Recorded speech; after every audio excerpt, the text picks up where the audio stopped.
तो हे दोस्तों, क्या हाल चाल है। उम्मीद है आप सब ठीक होंगे।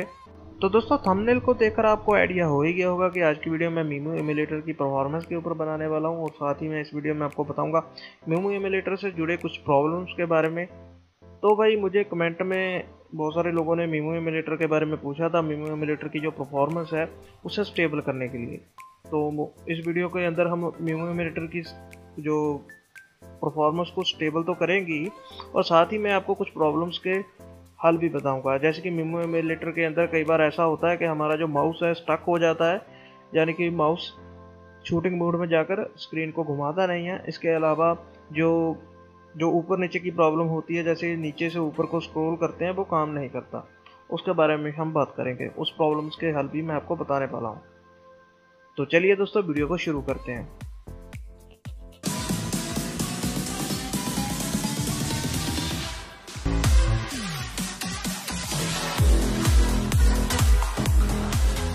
तो welcome back guys in real information YouTube channel. मैं हूं आपका दोस्त लवप्रीत सिंह। तो वीडियो शुरू करने से पहले मैं आपको एक बात बताना चाहूँगा कि जो भी मैं प्रॉब्लम्स के हल ढूंढता हूं वो मैं खुद ब खुद अपनी रिसर्च के द्वारा ढूंढता हूं। और अगर आप चाहते हैं कि मैं ऐसे ही आपके लिए काम करता रहूं तो चैनल को जरूर सब्सक्राइब कीजिएगा और साथ ही बेल आइकन के ऊपर प्रेस कर लीजिएगा मेरी आने वाली वीडियो की नोटिफिकेशन पाने के लिए। और अपनी प्रॉब्लम्स को भी कमेंट बॉक्स में आप शेयर कर सकते हैं। तो चलिए बात करते हैं कि हम एमुलेटर को कैसे स्टेबल कर सकते हैं, मीमू एमुलेटर को। तो आपका ज़्यादा समय ना लेते हुए टॉपिक पर आते हैं। सबसे पहले हमें अपने कंप्यूटर की मेन स्क्रीन पर आ जाना है। तो यहाँ पर आपको मीमू एमुलेटर का आइकन दिखाई दे रहा होगा, इसके ऊपर राइट क्लिक कीजिए और उसके बाद आपको ओपन लोकेशन पर चले जाना है। यहाँ पर आप मीमू एमुलेटर के अंदर आ जाएंगे। यहाँ पर आपको एक फोल्डर दिखाई देगा जिसका नाम है मीमू हाइपर वीएम। उसके बाद आपको इसके अंदर सिंगल फोल्डर दिखेगा, इसे ओपन कीजिए। यहाँ पर नीचे जो वर्जन की फाइल आ रही है दोस्तों, यहाँ पर इस एमुलेटर का वर्जन है, तो यहाँ से हमें पता चलता है कि एमुलेटर का वर्जन कौन सा है। लेकिन इसके अलावा दो फाइल्स और हैं जिसके अंदर हम एमुलेटर की सेटिंग को चेंज कर सकते हैं और अपनी स्टेबिलिटी को बढ़ा सकते हैं।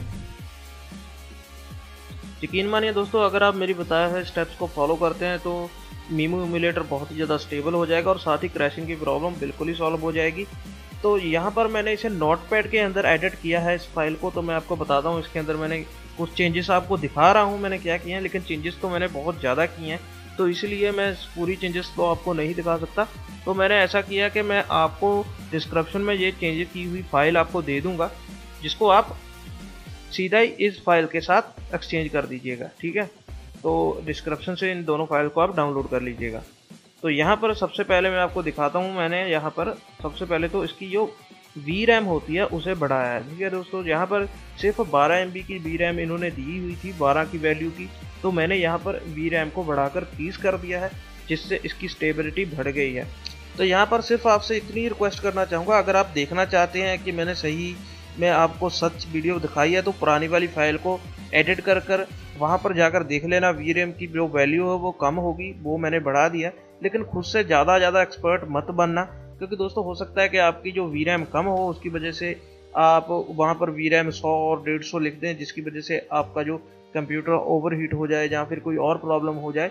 तो इस हिसाब से आपको 50 से ऊपर यहाँ पर वैल्यू नहीं देनी है। तो मैं आपको इतना कहना चाहूँगा कि जो मैं बता रहा हूँ उसी हिसाब से कीजिएगा, कुछ गलत मत कर दीजिएगा। तो अगर आप कुछ ज़्यादा छेड़छाड़ करेंगे तो एमुलेटर क्रैश भी हो सकता है। इसके अलावा मैंने होस्ट सेटिंग को भी छेड़ा है, लोकल होस्ट के साथ उसे एक्सचेंज किया। लोकल होस्ट को लगाने का हमें ये बेनिफिट हो गया कि अगर बैकग्राउंड में कोई चीज़ चल रही होगी, इनके ऐड वगैरह, तो वो दोस्तों काम नहीं करेगी, ठीक है। इसका हमें बेनिफिट मिल जाएगा और हमारा इंटरनेट थोड़ा अच्छा परफॉर्म कर पाएगा।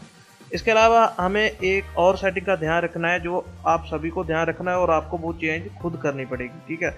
तो मैं आपको यहाँ पर दिखा रहा हूँ, आपको कंट्रोल F दबाना है। कंट्रोल F दबाने के बाद आपके सामने एक नया मेनू ओपन होगा जिसके अंदर आप कोई भी वर्ड सर्च कर सकते हैं। तो यहाँ पर आपको टाइप करना है जियो। तो मैंने जियो के हिसाब से जहाँ पर जो कोड डाला हुआ है, ठीक है, जो पीछे का जो कोड है वो आपको चेंज करना होगा। मैंने नेटवर्क का नाम डालकर उसके पीछे उसका कोड लिखा होगा, आपको ये कोड चेंज करना है जब आप इस फाइल को डाल रहे होंगे। अगर आप एयरटेल का यूज़ कर रहे हैं तो उसके लिए अलग कोड है, तो सभी का अलग अलग कोड है। मैं उस हिसाब से डिस्क्रिप्शन में आपको दे दूंगा, आप जहाँ से इसे चेंज कर दीजिएगा, ठीक है। तो दोस्तों दूसरी फाइल जो दूसरे नंबर पर है जिसके अंदर लिखा हुआ है मीनू प्री। तो दोस्तों अगर आपको मीमू के बाद डॉट के बाद लिखा हुआ नहीं नज़र आ रहा तो आपको व्यू पर जाना है। व्यू के अंदर आपको यहाँ पर फाइल नेम एक्सटेंशंस को ऑन कर देना है। तो जो पीछे का डॉट के बाद का जो आपको लिखा दे रहा है मेरे स्क्रीन पर, तो आपको भी वो नज़र आएगा, ठीक है। उससे आपको पता चल जाएगा कि पहली और दूसरी फाइल कौन सी है। इस फाइल को हम एडिट कर चुके हैं। अब इस फाइल के बारे में आपको कुछ बताता हूँ, मैंने इसके अंदर क्या क्या एडिट किया है। तो मैंने यहाँ पर भी इसे HTML के अंदर ही एडिट किया था, जो यहाँ पर एडिट कर चुका हूँ मैं। और मैं आपको इतना ही कहना चाहूँगा, इस फाइल के अंदर ज़्यादा छेड़छाड़ मत कीजिएगा, क्योंकि दोस्तों इसके अंदर मैंने रिएक्शन टाइम को थोड़ा कम किया है, बहुत सारी वैल्यूज़ को कम ज़्यादा किया है, जिसकी वजह से जो आपका रिएक्शन टाइम थोड़ा सा तेज़ हो जाएगा एमुलेटर के अंदर। इसके अलावा मैं आपको बताना चाहूँगा, इसके अंदर भी VRAM की सेटिंग होती है, और आपको इतना ही करना है कि जो VRAM का आप वैल्यू वहाँ पर डालेंगे उतनी VRAM की आपको वैल्यू यहाँ पर डालनी है। अगर आप चाहते हैं आप यहाँ पर 50 वैल्यू डालना चाहते हैं तो 50 वैल्यू वहाँ पर भी डालिएगा और यहाँ पर भी, लेकिन जितनी मैंने जहाँ पर वैल्यू डाली है इससे आपका काम चल जाएगा, क्योंकि जहाँ पर पहले इन्होंने 12 की वैल्यू ही डाली थी, मैंने यहाँ पर 30 की वैल्यू की है, और इससे मुझे काफ़ी ज़्यादा अच्छी परफॉर्मेंस मिली है। इससे ज़्यादा अच्छी परफॉर्मेंस ये एमुलेटर मुझे नहीं दे सकता, क्योंकि मेरा सिस्टम ही उतना कैपेबल है। तो यही सच्चाई मैं आपको यहाँ पर बताना चाहता हूँ कि भाई कुछ हद तक ही हम सॉफ्टवेयर को ऑप्टिमाइज कर कर अपने सिस्टम के अंदर किसी भी चीज़ की परफॉर्मेंस को बढ़ा सकते हैं, लेकिन उसके ऊपर अगर हम लेकर जाना है तो हमारा हार्डवेयर ही पावरफुल होना चाहिए। इस बात को आपको समझना होगा, ठीक है।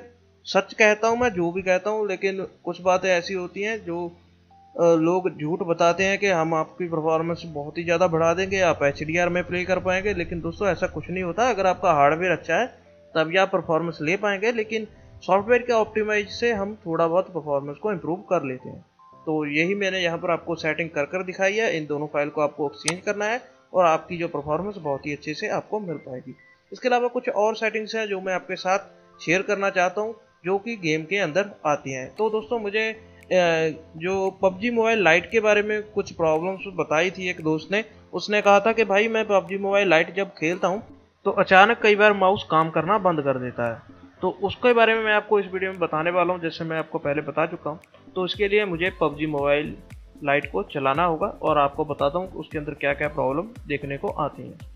तो दोस्तों जब आप PUBG मोबाइल लाइट को इसके अंदर पहली बार चलाएंगे तो सबसे पहले तो आपकी स्क्रोलिंग ही काम नहीं करेगी, यानी कि नीचे से ऊपर को माउस काम नहीं करेगा, ठीक है। जब आप क्लिक कर कर ऊपर को स्क्रॉल करना चाहेंगे तो काम नहीं करेगा।